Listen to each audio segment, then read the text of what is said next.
नमस्कार. संघर्ष वृत्तवाहिनीमध्ये आपलं स्वागत. घेऊया ठाणे आणि आसपासच्या परिसरामधील घडणाऱ्या महत्त्वाच्या घडामोडींचा आढावा. हम तो भगवान शिव को मानने वाले हैं, जहर भी पीते हैं और फिर भी जीते हैं, असं वक्तव्य राज्याचे उपमुख्यमंत्री देवेंद्र फडणवीस यांनी नुकतेच केले.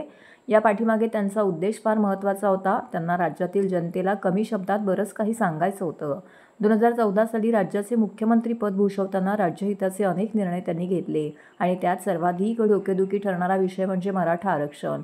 या आरक्षणावरून त्यांच्यावर अत्यंत खालच्या पातळीत जरांगेसारखा मोठा उपोषणकर्ता अभ्यासाविना जे तोंडात येईल ते बोलून राज्याचं उच्च पदस्थ असलेल्या उपमुख्यमंत्री देवेंद्र फडणवीस यांच्यावरती निशाणा साधला. देवेंद्र फडणवीस मुख्यमंत्री असताना मराठा समाज हिताचे अनेक निर्णय घेतले.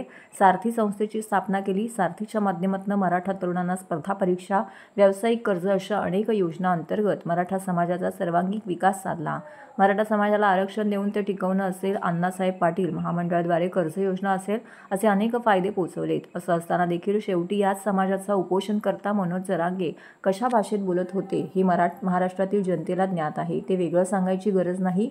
2022 मध्ये पक्षाच्या आदेशानुसार उपमुख्यमंत्री पदावरती रुजू होऊन राज्यहिताचे कार्य केले. अनेकदा विरोधकांनी देखील अशा प्रकारे चक्रव्यूह रचण्याचा प्रयत्न केला, पण देवेंद्र फडणवीस यांनी ही सर्व वादळं पेलवली.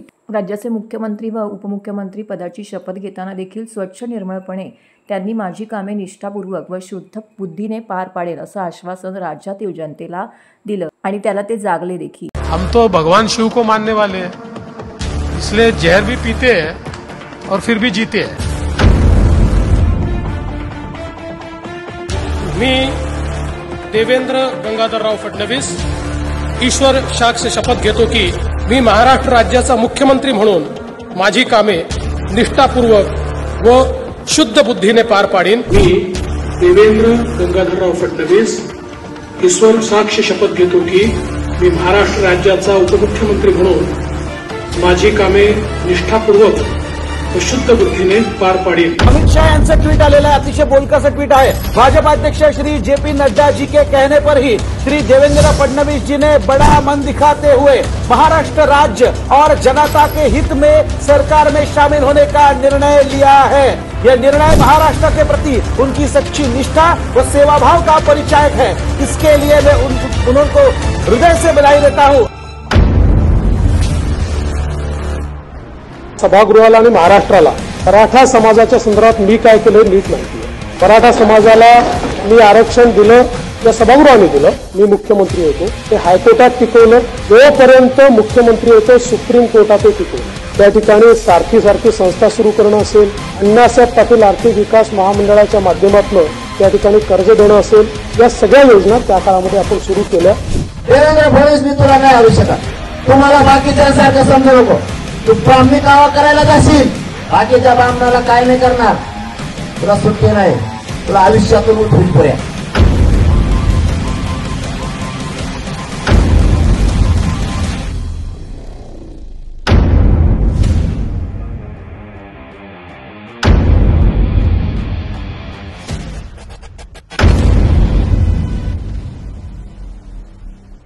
मुख्यमंत्री एकनाथराव शिंदेजींनी जर असं म्हटलं की मराठा आरक्षणाकरता कुठलाही निर्णय घ्यायचा त्यांनी प्रयत्न केला आणि तो प्रयत्न मी थांबवला, तर त्या क्षणी माझ्या पदाचाही राजीनामा देईल आणि राजकारणात देखील निघतो.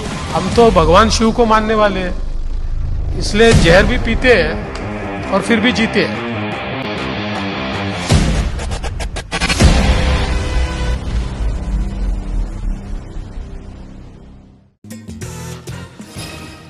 महाराष्ट्रातील भगिनींना आधार देणारी राज्य शासनाची मुख्यमंत्री माझी लाडकी बहीण योजना.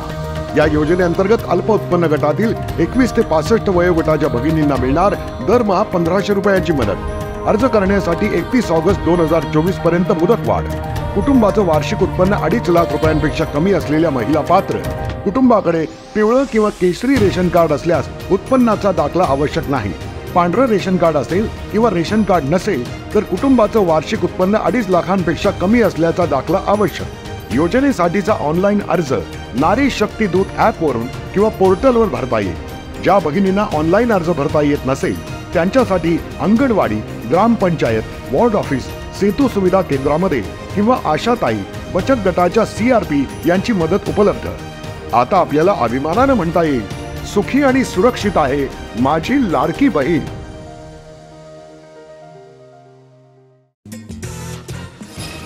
बाळकूम परिसरासह काल्हेरपर्यंत हजारो महिलांना आधार ठरलेल्या ठाणे महानगरपालिकेच्या प्रसूतिगृहास अवकाळ आली असून यासाठी सुचवण्यात आलेली पर्यायी जागा देखील एका संस्थेला देण्यात आल्याने अधिकाऱ्यांच्या ढिसाळ कारभाराचा आणि दिरंगाईचा निषेध आमदार संजय केळकर यांनी केला आहे। बाळकूम पाडा क्रमांक 1 मध्ये ठाणे महानगरपालिकेचे तळाधिक 1 मजली प्रसूतिगृह असून ते सुमारे 35 वर्ष जुनं आहे। येथे 10 रुग्णशय्या असून बाळकूम, ढोकाळी, कोलशेत, माझीवाडे, मनोरमा नगर, मानपाडा, आझाद नगर इत्यादी भागातील शेकडो महिलांना या प्रसूतिगृहाचा लाभ होत होता। मात्र गेल्या काही वर्षापासून या वास्तूस अवकाळ आली असून स्लॅब कोसळणे, पाणी गळती अशा अनेक समस्या भेडसावत आहेत। त्याचा फटका गर्भवती महिलांना बसत आहे। याबाबत नागरिकांच्या अनेक तक्रारी पुढे येत होत्या। आमदार संजय केळकर यांनी या वास्तूची पाहणी करून संबंधित अधिकाऱ्यांना दुरुस्तीबाबत वेळोवेळी सूचना केल्या होत्या। गेल्या 3 वर्षापासून केळकर हे याबाबत पाठपुरावा करत असल्याने दुरुस्तीसाठीचा निधी देखील वर्ग करण्यात आला होता। मात्र अधिकाऱ्यांची अक्षम्य दिरंगाई आणि ढिसाळ कारभारामुळे या वास्तूची देखभाल दुरुस्ती होऊ शकली नाही। परिणामी ती आता धोकादायक झाली आहे। सद्यस्थितीमध्ये ही वास्तू बंद ठेवण्यात आल्याने शेकडो महिलांची कुचंबणा होऊ लागली आहे। आमदार संजय केळकर यांनी नुकतीच या प्रसूतिगृहाची पाहणी केली आणि संबंधित अधिकाऱ्यांच्या बेजबाबदारपणाबाबत संताप व्यक्त केला। हे प्रसूतिगृह तातडीने मुल्लार हॉल येथे हंगामी तत्वावरती स्थलांतरित करण्याची मागणी आमदार केळकर यांनी केली आहे। या पाहणी दौऱ्यादरम्यान भाजपाचे स्थानिक पदाधिकारी तन्मय भोईर, निलेश पाटील, रविराज रेड्डी, सचिन शिंगारे, राकेश जैन, मयूर भोईर इत्यादी स्थानिक नागरिक मोठ्या संख्येने येथे उपस्थित होते। बाळकूम भागामध्ये मॅटर्निटी हॉस्पिटल हे अत्यंत महत्त्वाचं होतं। गेल्या 3 वर्षापासून आम्ही हे मॅटर्निटी हॉस्पिटल याच्यामध्ये स्लॅब कोसळत आहेत, पडायला आलेला आहे, म्हणून याची दुरुस्ती करावी याचा पाठपुरावा करत होतो। याच्या दुरुस्तीकरता निधी देखील वर्ग झाला, परंतु महापालिकेच्या लोकांच्या अक्षम्य म्हणजे याला क्षमा नाही, अक्षम्य दिरंगाईमुळे, ढिसाळ कारभारामुळे आज आता परिस्थिती अशी झालेली आहे की त्या ठिकाणी वॉचमनच्या केबिनमध्ये स्लॅब कोसळली, पहिल्या मजल्यावर देखील त्या ठिकाणी स्लॅब कोसळलेलं दिसत आहे आणि गेल्या आठवड्याभरापासून सगळं बंद आहे। म्हणजे त्या ठिकाणी बेड जे आहे ते त्यांनी रिकामे ठेवलेले आहे। त्याच्याकरता दुसरी जागा देखील बघितली गेली होती, परंतु ती जागा म्हणजे मॅटर्निटीला प्राधान्य देण्याच्याऐवजी कुठल्या तरी मंडळाला ती दिली गेली, कोणाच्या दबावाखाली दिली। त्या जागेमध्ये ते शिफ्ट झालं असतं तर आज हे मॅटर्निटी जे हॉस्पिटल या ठिकाणी आहे, ज्याला खूप गर्दी असते, तर त्या ठिकाणी त्याची दुरुस्ती पण झाली असती आणि व्यवस्थित अवस्थेमध्ये त्याचं काम झालं असतं आणि त्याच्यामुळे महापालिकेच्या सार्वजनिक बांधकाम असेल किंवा आरोग्याचे अधिकारी असतील, कारण की 4 मीटिंग घेऊन हे निर्णय झाले, त्यांच्यावर कडक कारवाई केली गेली पाहिजे आणि ताबडतोब हे हॉस्पिटल जे आहे ते ग्रँड मुल्लर हॉल जो आहे, या मुल्लर हॉलमध्ये टेम्पररी शिफ्ट केलं गेलं पाहिजे आणि याचं ताबडतोब दुरुस्ती देखील झाली पाहिजे। सफाई कर्मचारी यांची काळजी घेऊन त्यांच्याविषयी महानगरपालिकेने असाच सकारात्मक दृष्टिकोन कायम ठेवावा असं प्रतिपादन राष्ट्रीय सफाई कर्मचारी आयोगाचे सदस्य PP वावा यांनी केलं आहे।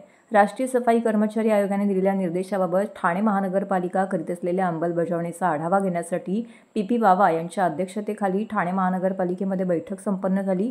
या बैठकीस महापालिका आयुक्त सौरभ राव, अतिरिक्त आयुक्त संदीप माळवी, प्रशांत तरोडे, उपायुक्त GG गोदेपुरे, मनीष जोशी, दिनेश ताडे, शंकर पाटोळे यांच्यासह विभाग प्रमुख तसेच सफाई कर्मचारी यांचे प्रतिनिधी उपस्थित होते। यावेळी आयोगाचे निर्देश, लाड पागे समितीच्या शिफारशी, महापालिकेमार्फत सफाई कर्मचाऱ्यांसाठी करीत असलेले उपक्रम याचे सादरीकरण करण्यात आले। त्याबद्दल PP वावा यांनी समाधान व्यक्त केले। तसेच महापालिका आयुक्त सौरभ राव यांनी त्याबद्दल अभिनंदनही केले। सफाई कर्मचारी यांच्या ओळखपत्रावरती रक्तगट, PF क्रमांक याचा उल्लेख करावा अशी सूचना वावा यांनी केली आहे।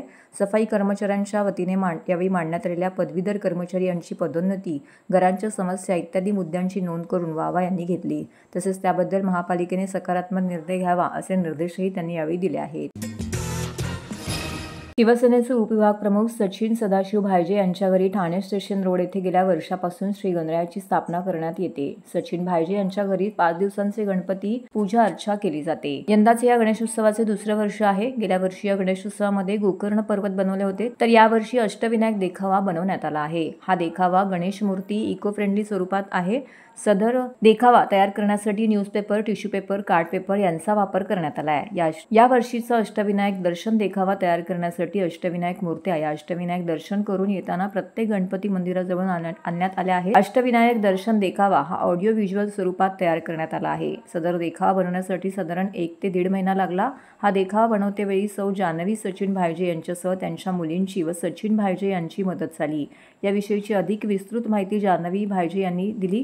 तर सचिन भायजे यांनी सांगितलं की गणेशोत्सवाच्या 5 ते 6 दिवस घरामध्ये भक्तिमय आणि आनंदाचे वातावरण असते. अतिथी देवो भव या उक्तीप्रमाणे श्रींच्या दर्शनासाठी आलेल्या प्रत्येक भाविक भक्तांचे आम्ही स्वागत करून सत्कार करून आदरातिथ्य करतो. तसेच तमाम नागरिकांना यावेळी सचिन भायजे यांनी व त्यांच्या परिवाराने गणेशोत्सवाच्या हार्दिक शुभेच्छाही दिल्या आहेत. फुलं वाजरा फुलं अर्पण करा फुलं वाजरा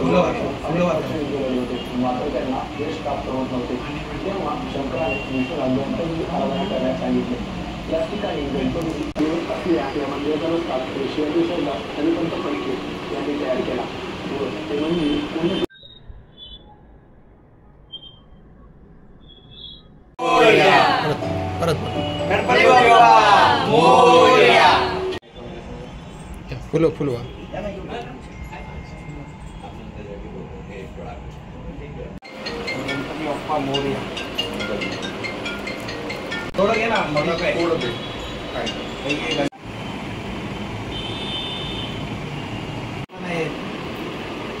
नमस्कार, माझं नाव जान्हवी सचिन भायजे. आमच्या घरी मागच्या वर्षीपासून गणपतीची स्थापना व्हायला लागली. मागच्या वर्षी आम्ही गोवर्धन पर्वत बनवलेलं होतं. यावर्षी अष्टविनायक दर्शन बनवलं आहे. मी दरवर्षी जे डेकोरेशन करते हे आमच्याकडे इको फ्रेंडली असतं. ह्याच्यामध्ये कुठेही थर्माकोलचा वगैरे उपयोग केला जात नाही. फक्त newspaper, tissue paper, card paper ह्याच्यातूनच करते. अष्टविनायकचं करण्याचं हे माझं खूप वर्षापासून चाललेलं, पण मला अष्टविनायकच्या मूर्त्या कुठे मिळत नव्हत्या. ह्या वर्षी आम्ही अष्टविनायक दर्शन केलं, तर प्रत्येक ठिकाणावरून मी अष्टविनायकच्या गणपतीच्या मूर्त्या घेऊन आली. आणि त्याच्यानंतर गेले 1 ते 1.5 महिने झालं मी हळूहळू थोडं डेकोरेशन करायला सुरुवात केली. ते डेकोरेशन झाल्यानंतर लाईटचं आणि ऑडिओचं थोडंसं मला अडथळा आला होता, पण अगदी बाप्पाच्या कृपेने माझं शेवटच्या दिवशी ते अगदी व्यवस्थित जसं मला करायचं होतं ते पूर्ण झालं. त्यामध्ये माझ्या मुलींनी मला थोडीफार एडिटिंग करायला मदत केली. माझ्या मिस्टरांनी मला सगळं हे जे अष्टविनायकचं हे जे बॅनर वगैरे आहे हे करून दिलं. हे करून सगळं व्यवस्थित करण्याचा जितकं होऊ शकेल तितका मी करण्याचा प्रयत्न केला. आमच्याकडे गौरी गणपतीचं विसर्जन असतं 5 दिवस 6 दिवसाचं वगैरे, आणि त्या दिवशी आमच्याकडे खूप म्हणजे 5 ते 6 दिवस खूप व्यवस्थित छान याचं वातावरण असतं. सर्वांना सुखी ठेवा. मुलीचं चांगलं व्यवस्थित होऊ द्या. मुलगी लॉ करते, तिचं सगळं व्यवस्थित होऊ दे. सर्वप्रथम सर्व ठाणेकरांना आणि सर्व परिवाराला गणपतीच्या हार्दिक शुभेच्छा. हे आमचं दुसरं वर्ष आहे आणि मी सर्व कुटुंबाला आणि त्याचबरोबर माझे जेवढा मित्रपरिवार आहे यांना उत्तम आरोग्य, त्यांच्या कामधंद्यामध्ये, त्यांच्या प्रत्येक गोष्टीमध्ये त्यांना यश लाभो हीच माझी गणपतीच्या चरणी प्रार्थना. उत्साह गणपती म्हटल्यानंतर गणपती आराध्य देव आहे. ती येण्यापासून विसर्जनापर्यंत 5 ते 6 दिवस कसे जातात तेही कोणाला कळत नाही. त्याच्यानंतर घरी येणारे वर्षभरातले पाहुणे, त्यांचं आदरातिथ्य, त्यांचा उठबस, त्याच्यामध्ये कधी रात्री किती वाजतात हेही आम्हाला कळत नाही आणि खूप भक्तिपूर्ण आणि एक म्हणतात ना की गणपती बाप्पामय वातावरण पूर्ण घरामध्ये असतं. तर हे होतं संघर्ष वृत्तवाहिनीचं आजचं बातमीपत्र. उद्या पुन्हा भेटू याच वेळी याच ठिकाणी ताज्या घडामोडींसह. तोपर्यंत नमस्कार.